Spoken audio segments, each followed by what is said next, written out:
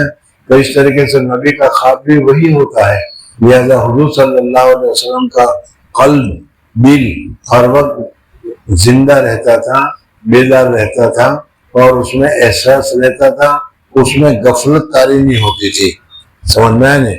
جیسے مثلا ہمارا فون ہو تو اس میں کیا ہر وقت نسبت طاری رہتی ہے، بیدار رہتا ہے، جب بھی اس کے اوپر رنگ آیا فون بجنی شروع ہو جاتی ہے۔ تو اسی طریقے سے حضور اکرم صلی اللہ علیہ وسلم کا قلب مبارک جو ہے وہ غافل نہیں رہتا تھا، اس وجہ سے ہوا نکلتے ہوئے احساس ہوتا تھا، لہذا حضور اکرم صلی اللہ علیہ وسلم اگر سو بھی گئے اور سونے کے ساتھ ساتھ خراٹے کی آواز بھی آنے لگی، ایک بات یہ یاد رکھیں کہ جس کو ہم خراٹے کہتے ہیں یہ عیب ہے۔ حضور اکرم صلی اللہ علیہ وسلم کو خراٹے نہیں آتے تھے، سمجھ میں نہیں؟ خراٹے ایک اور چیز ہے، جانتے ہوں گے تو کہ بعض آدمی سو جاتا ہے تو سونے کے وقت میں اس کے ناک میں سے اتنی زور سے آواز نکلتی ہے کہ کچھ نہ کچھ نیند بھی نہیں آتی، اس کو خراٹا کہتے ہیں، یہ عیب ہے۔ اور حضور اکرم صلی اللہ علیہ وسلم تمام عیبوں سے پاک تھے۔ تو پھر یہ آواز کیا ہوتی ہے؟ یہ آواز ہوتی ہے کہ ہم لوگ بھی جو خراٹے نہیں لیتے وہ بھی جب بہت گہری نیند میں سو جاتے ہیں تو اس ناک کے آواز کے ذریعے سے ہمارے گھر والے بھی سمجھ لیتے ہیں کہ یہ گہری نیند میں سو رہا ہے۔ تو اسی طریقے سے حضور اکرم صلی اللہ علیہ وسلم گہری نیند میں سوتے تھے، جس کی وجہ سے ناک میں سے آواز نکلتی تھی، لیکن وہ خراٹے نہیں ہوتے تھے۔ خراٹے مستقلاً الگ چیز ہے جی۔ یعنی سونے سے آپ صلی اللہ علیہ وسلم کا وضو نہیں ٹوٹتا تھا۔ روایت کیا اس کو اکرمہ نے، اور وجہ اس کی یہ تھی کہ آپ سونے میں حدث سے محفوظ تھے۔ وصل پنجم آپ صلی اللہ علیہ وسلم کی قوت بصر و بصیرت میں۔ وہب بن ایک تو ہے آنکھوں سے دکھائی دینا، اور آنکھوں سے جو دکھائی دیتا ہے اس کو بصر سے کہا جاتا ہے، آنکھ کی روشنی، آنکھ کا دکھائی دینا کہا جاتا ہے۔ اور جو قلب سے دکھائی دیا جاتا ہے یا قلب سے آدمی کو محسوس ہوتا ہے اس کو بصیرت سے تعبیر کیا جاتا ہے۔ تو حضور اکرم صلی اللہ علیہ وسلم کی بصر آنکھ اور حضور اکرم صلی اللہ علیہ وسلم کی بصیرت، ان کے متعلق تمہارے سامنے ذکر کیا جاتا ہے۔ بہرحال حضور اکرم صلی اللہ علیہ وسلم کو اللہ تبارک و تعالیٰ نے آنکھ بھی دی تھی، بہت ہی سالم اور بہت ہی بہترین اور بہت ہی اعلیٰ درجے کی۔ اس وقت ہماری آنکھیں جو ہوتی ہے وہ صرف سامنے کا دیکھ سکتی ہے، پیچھے کیا ہے وہ نہیں دیکھ سکتی، یا ادھر بھی نہیں دیکھ سکتی۔ ادھر اگر دیکھنا ہوگا تو ہمیں آنکھوں کو پھرانا پڑے گا، سمجھنا ہے نا، تو اس صورت میں نظر آئے گا کہ کیا ہے۔ حضور اکرم صلی اللہ علیہ وسلم کو اللہ تبارک و تعالیٰ نے آنکھیں جو دی تھی، وہ آنکھیں چاروں طرف سے پورا دیکھ سکتی تھی، پیچھے سے بھی دیکھ سکتی تھی۔ اسی لیے حضور صلی اللہ علیہ وسلم نے فرمایا کہ نماز پڑھتے ہوئے تم صف میں کیا کرتے ہو مجھے پتہ چلتا ہے، میں دیکھتا ہوں۔ تو حضور صلی اللہ علیہ وسلم کی جو آنکھ تھی وہ اس قسم کی آنکھ تھی۔ اللہ جل جلالہ و من والہ جب جنت میں ہم جائیں گے تو اس وقت اللہ تبارک و تعالیٰ ہمیں جو جنت کی آنکھ عطا فرمائے گا وہ ایسی آنکھ عطا فرمائے گا کہ جس طریقے سے کان چاروں طرف کی آواز کو سن لیتا ہے، اسی طریقے سے آنکھ چاروں طرف کی چیزوں کو دیکھ لیتی ہے۔ اس لیے وہاں اللہ جل جلالہ کی جو زیارت ہوگی تو اللہ جل جلالہ اگر یہ آنکھ ہوگی تو یہ آنکھ صرف سامنے کا حصہ ہی دیکھ سکے گی، پورا اللہ جل جلالہ کو دیکھنا نہیں ملے گا۔ لیکن وہاں جو آنکھ ملے گی وہ آنکھ میں قوت بھی ہوگی، طاقت بھی ہوگی، اور دیکھنے کی صلاحیت بھی اعلیٰ درجے کی ہوگی۔ بہرحال حضور صلی اللہ علیہ وسلم کی جو بصارت تھی وہ بہت ہی زیادہ تیز تھی، بہت ہی زیادہ عمدہ تھی، آگے اور پیچھے دونوں طرف سے حضور اکرم صلی اللہ علیہ وسلم دیکھ لیا کرتے تھے جی۔ حضرت وہب بن منبہ کہتے ہیں کہ میں نے 71 کتابوں میں پڑھا ہے اور سب میں یہ مضمون پایا ہے کہ پیغمبر صلی اللہ علیہ وسلم عقل میں سب پر ترجیح رکھتے ہیں، رائے میں سب سے افضل تھے، اور آپ ظلمت میں بھی اس طرح دیکھتے تھے جس طرح روشنی میں دیکھتے تھے، جیسا کہ حضرت عائشہ رضی اللہ تعالیٰ عنہ نے روایت کیا ہے، اور آپ دور سے ایسا ہی دیکھتے تھے جیسا نزدیک سے دیکھتے تھے، اور اپنے پیچھے سے بھی ایسا ہی دیکھتے تھے جس طرح سامنے سے دیکھتے تھے، اور آپ نے نجاشی کا جنازہ حبشہ میں دیکھ لیا تھا اور اس پر نماز پڑھی، اور آپ نے بیت المقدس کو مکہ معظمہ سے دیکھ لیا تھا، جبکہ قریش حضور صلی اللہ علیہ وسلم معراج میں گئے تھے اور قریش نے پوچھا تو حضور صلی اللہ علیہ وسلم کے سامنے مکہ مکرمہ میں اللہ تبارک و تعالیٰ نے پورا نقشہ بھیج دیا، تو حضور صلی اللہ علیہ وسلم نے اس کو دیکھ کر جواب دیا جی۔ اور جب آپ نے مدینہ منورہ میں اپنی مسجد کی تعمیر شروع کی اس وقت خانہ کعبہ کو دیکھ لیا تھا، اور آپ کو سریا میں 11 ستارے نظر آیا کرتے تھے۔ یہ جو بتا رہے ہیں کہ حضور صلی اللہ علیہ وسلم نے مدینہ منورہ میں قبلے کی طرف جو توجہ بنیاد رکھی، جیسے ہم لوگ نماز پڑھتے ہیں تو قبلے کی طرف ہماری دیوار ہوتی ہے، تو حضور صلی اللہ علیہ وسلم کے سامنے کعبہ شریف پورا سامنے نظر آ گیا تھا، اور اس کو دیکھ کر حضور اکرم صلی اللہ علیہ وسلم نے بنیاد رکھی تھی۔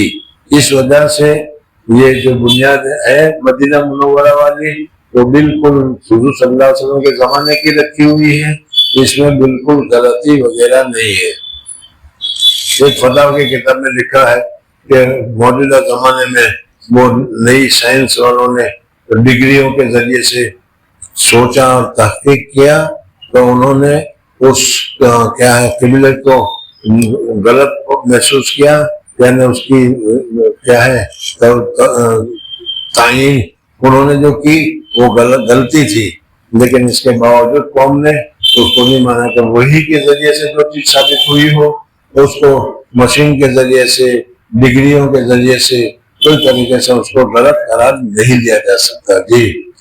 غسل ششم آپ صلی اللہ علیہ وسلم کی قوت بدنیہ وغیرہ میں، اور آپ کی قوت کی کیفیت یہ تھی کہ آپ نے رکانہ کو جو اپنے اہل زمانے میں بہت قوی مشہور تھے خشکی میں گرا دیا۔ حضور اکرم صلی اللہ علیہ وسلم کے زمانے میں ایک بہت بڑا پہلوان تھا، مکہ مکرمہ میں بھی اور سعودیہ میں بھی، تو اس صورت میں اس کی پہلوانی بہت مشہور تھی، یہ تھا کہ اس کو دنیا میں کوئی ہرانے والا نہیں ہے، اتنا موٹا، اتنا تازہ، اتنا طاقت والا کہ کچھ نہ پوچھو اس کو۔ حضور اکرم صلی اللہ علیہ وسلم سے ایک مرتبہ وہ ملنے کے لیے آیا، تو حضور اکرم صلی اللہ علیہ وسلم نے اس کو بھی دین کی دعوت دی اور کہا کہ تم اسلام قبول کر لو، تو اس نے کہا کہ نہیں، میں اسلام قبول نہیں کرنے کا۔ حضور صلی اللہ علیہ وسلم نے کہا کہ اسلام قبول کر لو، موافق ہو جاؤ گے، تمہارے لیے فائدہ ہوگا۔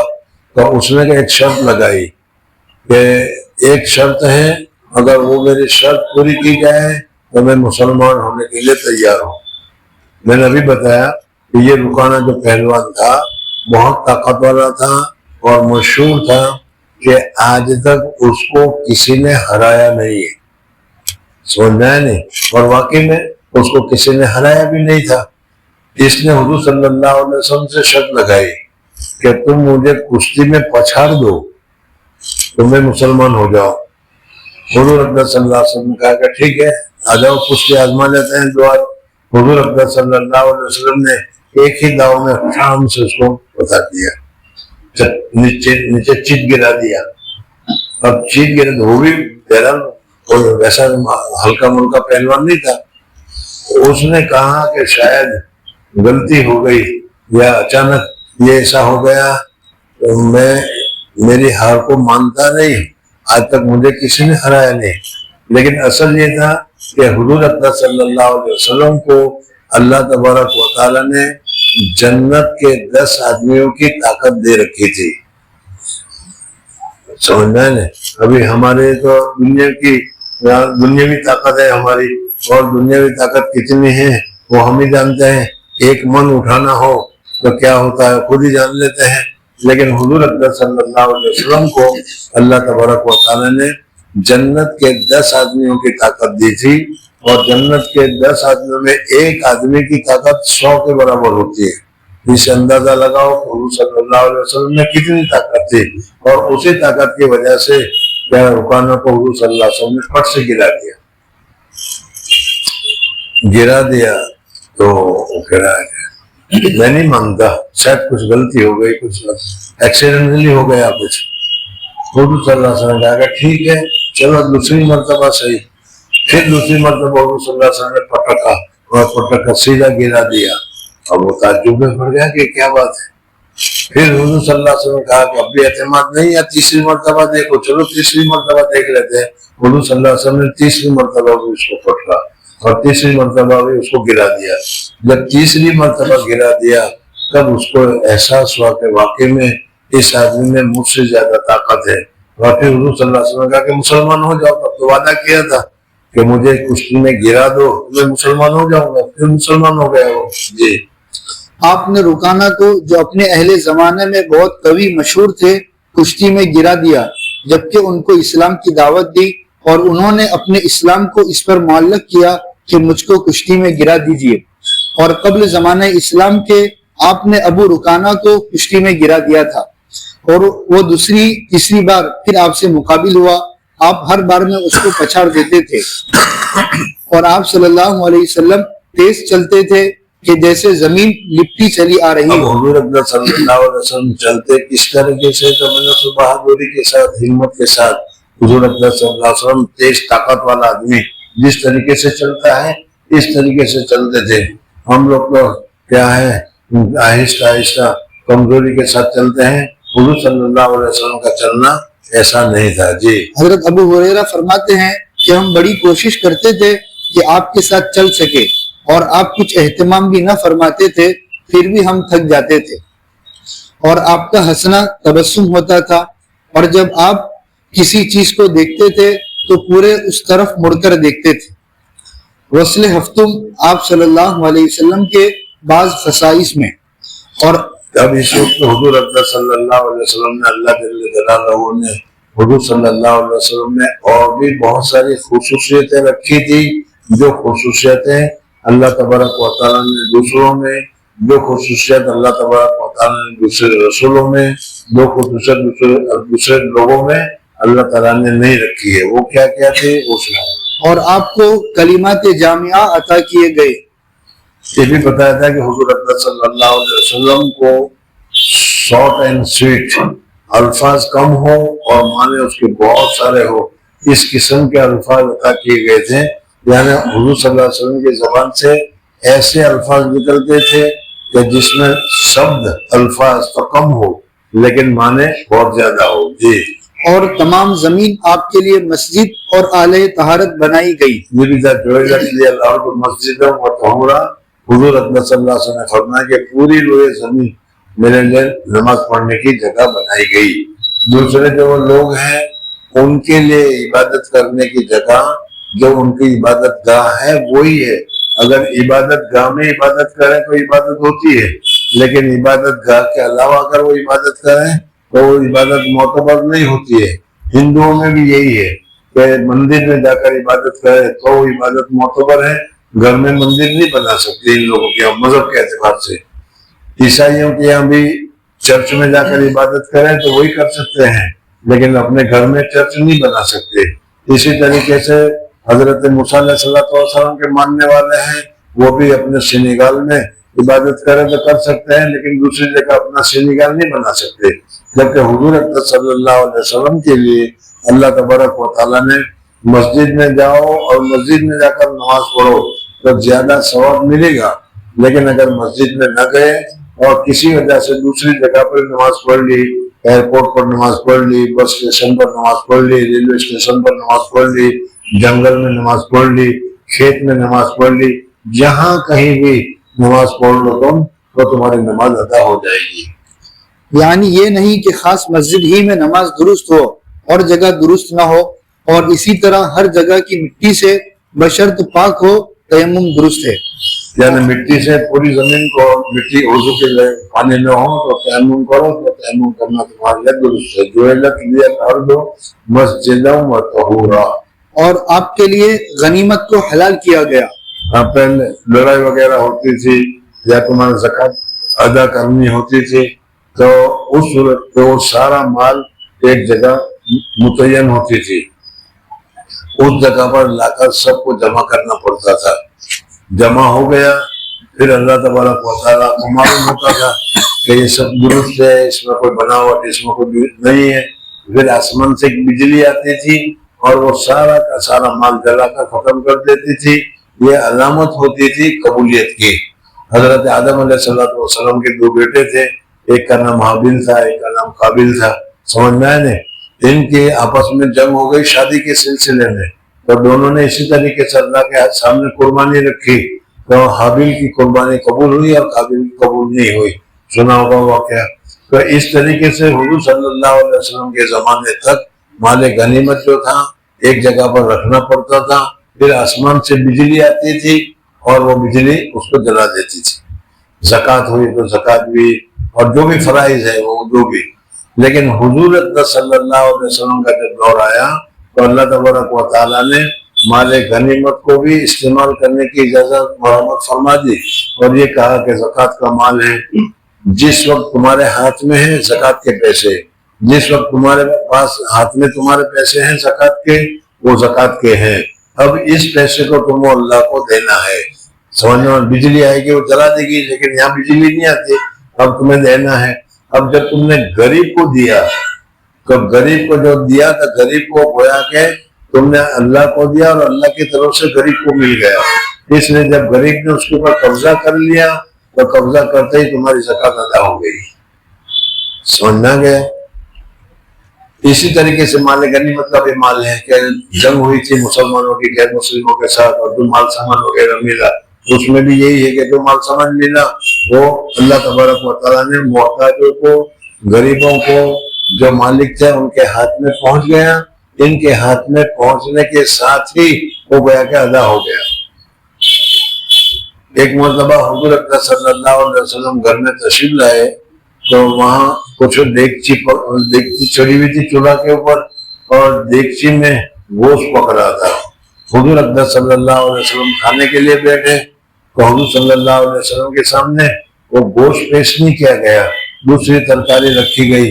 حضور اکرم صلی اللہ علیہ وسلم نے حضرت عائشہ صدیقہ رضی اللہ تعالیٰ عنہ سے کہا کہ بھائی وہ گوشت پکتا تھا نا وہ کہاں گیا؟ تو انہوں نے کہا حضرت عائشہ صدیقہ رضی اللہ تعالیٰ عنہ نے کہ یا رسول اللہ صلی اللہ علیہ وسلم وہ تو حضرت بریرہ رضی اللہ ایک باندھی تھی, بریرہ رضی اللہ تعالیٰ عنہ کو کسی نے صدقہ کا گوشت دیا تھا, وہ حضرت بریرہ نے ہمیں بھیجا تھا, اس لیے اور آپ صدقہ کھاتے نہیں اس لیے آپ کی خدمت میں وہ پیش نہیں کیا گیا. سمجھنا گیا؟ تو حضور اکرم صلی اللہ علیہ وسلم نے فرمایا کہ بریرہ کے ہاتھ میں پہنچتے ہی وہ صدقہ کا حکم ختم ہو گیا. بریرہ نے جب قبضہ کر لیا تو قبضہ کرتے ہی گویا کہ وہ جو صدقہ کا مال تھا اللہ تبارک و تعالیٰ کے حضور میں پہنچ گیا اور وہ صدقہ ادا ہو گیا. اب بریرہ نے وہ جو بھیجا ہے ہمیں, وہ بریرہ نے اپنا مال, اپنی ملک, اپنی چیز بھیجی ہے اور یہ ہدیہ ہے, یہ ہدیہ جائز ہے اور ہمارے لیے ہدیہ کھانا ہے تو درست ہے. اگر ذرا سا باریک اس سے اگر سمجھنے کی کوشش کرو گے تو آج کل جو ہیلے ہوتے ہیں وہ تقریباً اسی قسم کے ہوتے ہیں. زکوٰۃ آتی ہے پھر اس کے بعد مدرسے والے وہ زکوٰۃ کے مال کو تمہارے ہاتھ میں دے دیتے ہیں اور تم نے لے لیا, پکڑ لیا, بس وہ زکوٰۃ والے کی زکوٰۃ ادا ہو گئی. اگر ایسا نہیں کیا اور خود ہی استعمال کرنے لگے تو زکوٰۃ ادا نہیں ہوگی. اللہ تبارک و تعالیٰ کے یہاں ان کو جواب دینا پڑے گا.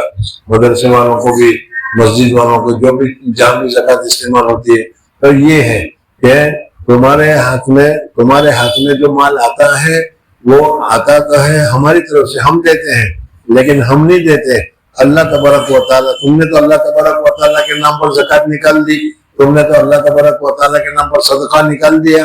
اب وہ اللہ تبارک و تعالیٰ کے حکم سے مستحق کو تم دیتے ہو تو گویا کہ اللہ تعالیٰ کہتے ہیں کہ ہمیں دینے کی ضرورت نہیں, مستحق کو دے دو. مستحق قبضہ کر لے گا تو ہمارا قبضہ ہو گیا, ہم مان لیں گے کہ تمہارا دے دیا. اس وجہ سے یہ مال غریبوں میں دینے سے اور آپ کے لیے غنیمت کو حلال کیا گیا اور پہلی شریعتوں میں مال غنیمت کا کھانا حلال نہ تھا.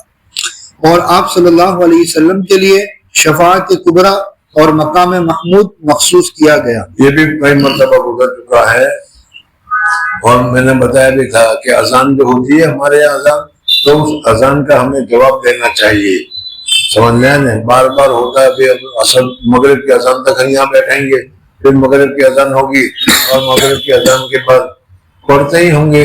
امید تو ایسا ہی ہے. مغرب کی اذان کے بعد اذان کا جواب دیتے ہیں یا نہیں؟ اس لیے میرا ارادہ بھی ہوا تھا کہ کم سے کم ایک مرتبہ کہہ دیے کہ بھائی اذان کی جو دعا ہے اس دعا کو پڑھ لیا جائے. لیکن میں نے سمجھا کہ اگر ایسا کریں گے تو پھر یہ مولانا صاحبان کے یہاں نئی بدعت کافی کاری گئی، اور اگر نئی بدعت نہ نکالا تو لوگوں کو یاد بھی نہیں ہوتا، پتہ بھی نہیں چلتا ہم لوگ ایسے غافل ہیں. بہرحال اذان کی جو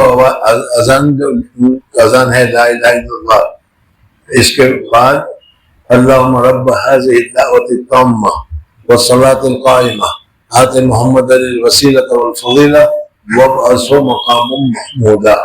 میں نے حضور اکرم صلی اللہ علیہ وسلم کو آپ ایک خاص پوزیشن ہے، ایک خاص درجہ ہے جس درجہ کا نام ہے مقام محمود. یا اللہ ہم دعا کرتے ہیں کہ اللہ تعالیٰ حضور اکرم صلی اللہ علیہ وسلم کو مقام محمود ادا کرے. سمجھنا ہے؟ دیکھو اللہ جل جلالہ و من والہ حضور اکرم صلی اللہ علیہ وسلم کو یہ مقام جس کو مقام محمود کہتے ہیں عطا کرنے والے. تم دعا کرو تو بھی اور تم دعا نہ کرو تو بھی تمہاری دعا پر موقوف نہیں، سمجھنا نہیں. لیکن اگر تم دعا کرو تو چونکہ حضور صلی اللہ علیہ وسلم کو اس درجہ ملنے کی تم نے اللہ تبارک و تعالیٰ سے دعا کی تھی، اس کا بدلہ کیا ہوگا؟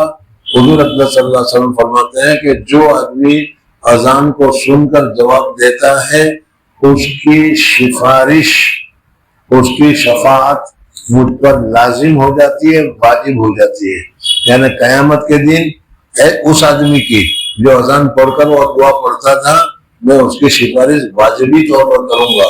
اور جب حضور اکرم صلی اللہ علیہ وسلم واجبی طور پر، لازمی طور پر، فرضی طور پر جب سفارش کے لیے فرما رہے ہیں تو ضرور سفارش ہوگی، اور جب سفارش ہوگی تو پھر نجات بھی ہوگی.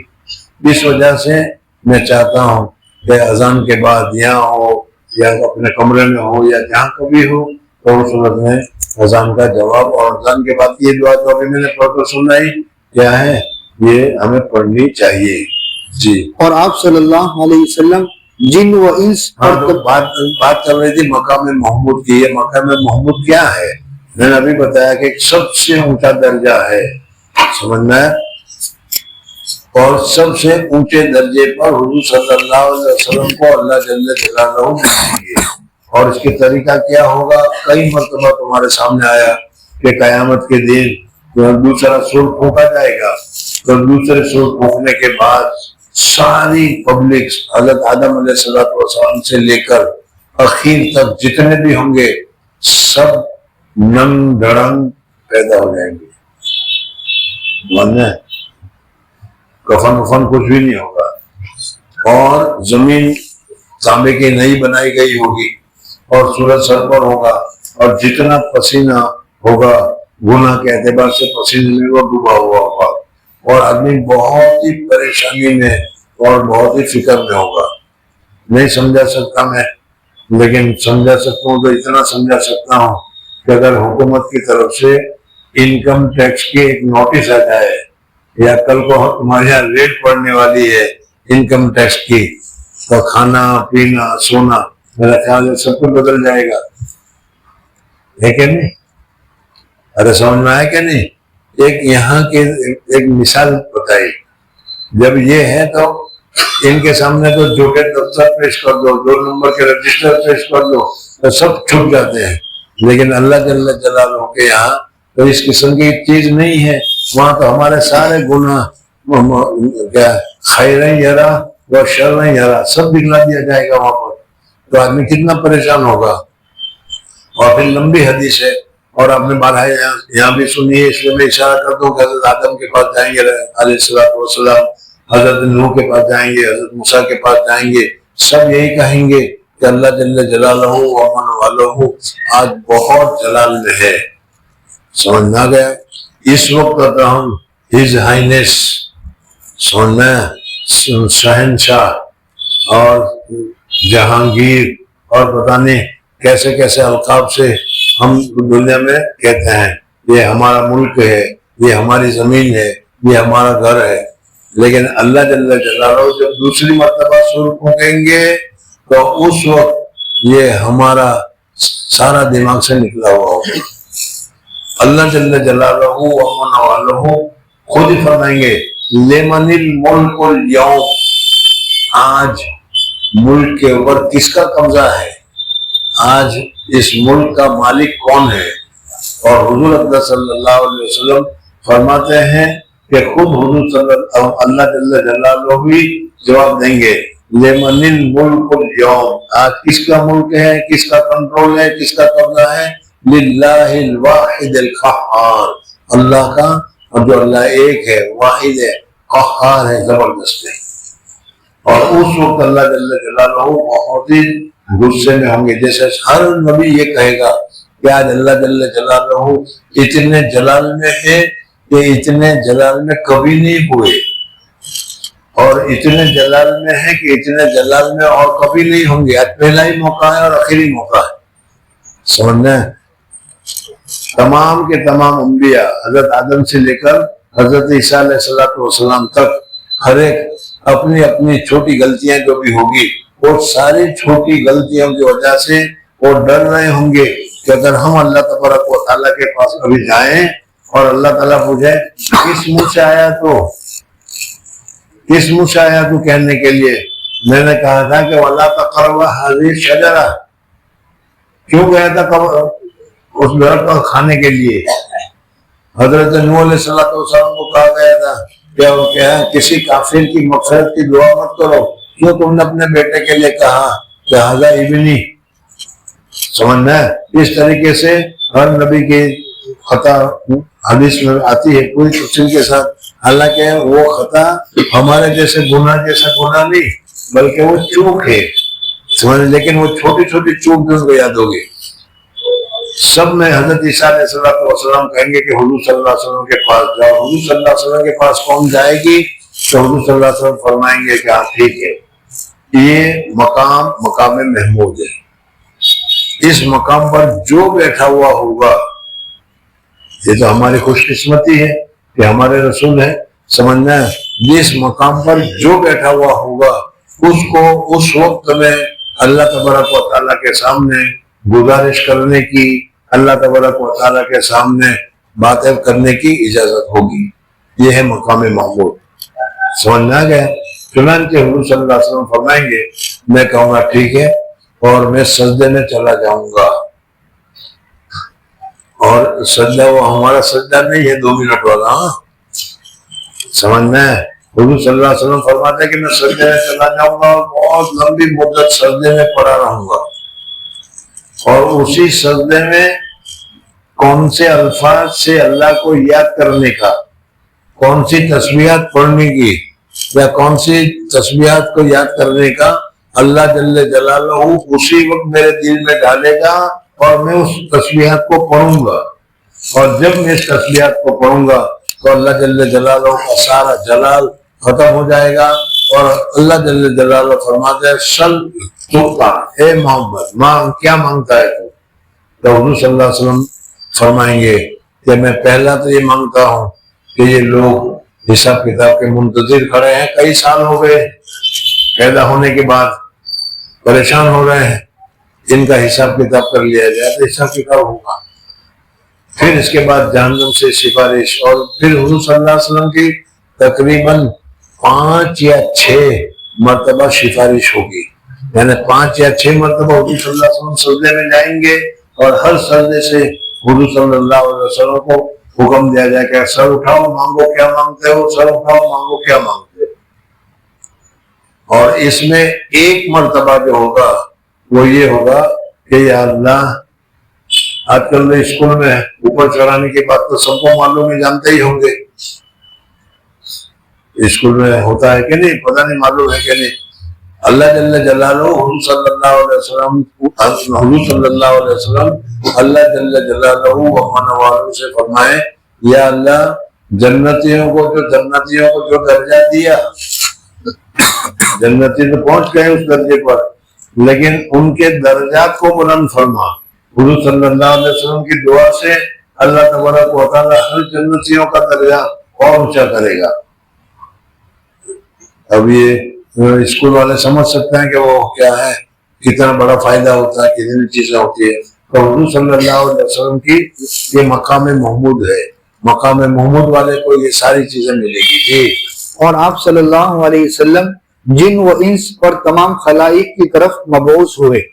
یہ دوسری بات ہے، اس سے پہلے حضرت نوح علیہ السلام پیدا ہوئے، وہ اپنے علاقے کے لوگوں پر، حضرت ابراہیم پیدا ہوئے، وہ اپنے علاقے کے لوگوں پر، ہر نبی اپنے اپنے قوم کے پاس، اپنی اپنی زبان کے پاس ہوئے، لیکن حضور اکرم صلی اللہ علیہ وسلم کو جو اللہ تبارک و تعالیٰ نے نبی بنایا، حضور اکرم صلی اللہ علیہ وسلم کو جو رسول بنایا، وہ پوری دنیا کے تمام لوگوں کے لیے، یعنی حضور صلی اللہ علیہ وسلم میرے بھی رسول ہے، حضور صلی اللہ علیہ وسلم میرے بھی نبی ہے، اور حضور صلی اللہ علیہ وسلم جنگل میں ایک کیا ہے بھیل، جنگل میں ایک غیر مسلم، جنگل میں ایک کیا ہے دبلا رہتا ہے، حضور صلی اللہ علیہ وسلم اس کے بھی رسول ہے۔ اسی وجہ سے میں بارہ کہا کرتا ہوں کہ حضور صلی اللہ علیہ وسلم صرف ہمارے رسول نہیں ہے، قرآن پاک کے لیے بھی یہ قرآن پاک صرف مسلمانوں کی کتاب نہیں ہے، یہ کتاب تو انسانوں کی ہے، انسانیت کی ہے، لیکن تم لوگ نہیں مانتے اس لیے تمہاری کتاب نہیں، رسول تمہارے بھی ہیں لیکن تم ان کو رسول نہیں مانتے اس لیے وہ تمہارے رسول نہیں، ہم مانتے اس لیے ہمارے رسول ہیں، تم بھی مانو اس لیے کہ اللہ تبارک و تعالیٰ نے حضور صلی اللہ علیہ وسلم کو پوری دنیا کے لیے رحمت للعالمین بنا کر بھیجا ہے۔ جی وصل ہشتم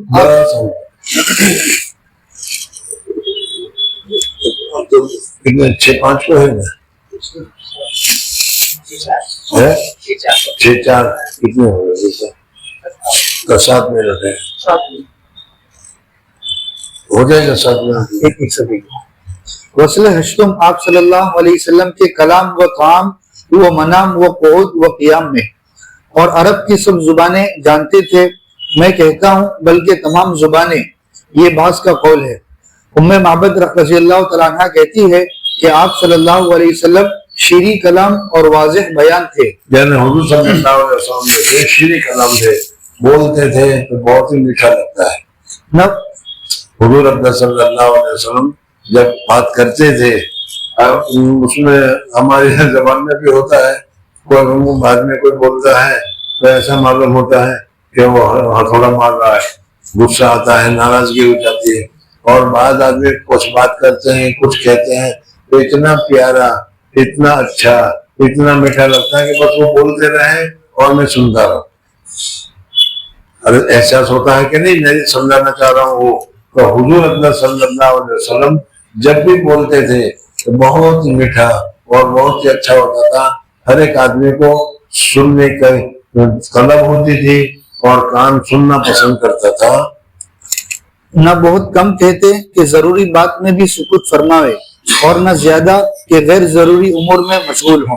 یعنی حضور صلی اللہ علیہ وسلم کی جو بات کرنے کا طرز تھا وہ پورا تھا، کامل تھا، جہاں بولنے کی ضرورت ہوئی حضور صلی اللہ علیہ وسلم وہاں بولتے تھے، اور جہاں بولنے کی ضرورت نہیں ہوئی حضور اکرم صلی اللہ علیہ وسلم وہاں بولتے نہیں تھے۔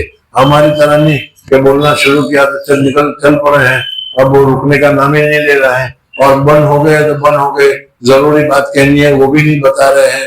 حضور صلی اللہ علیہ وسلم کا معمول ایسا نہیں تھا۔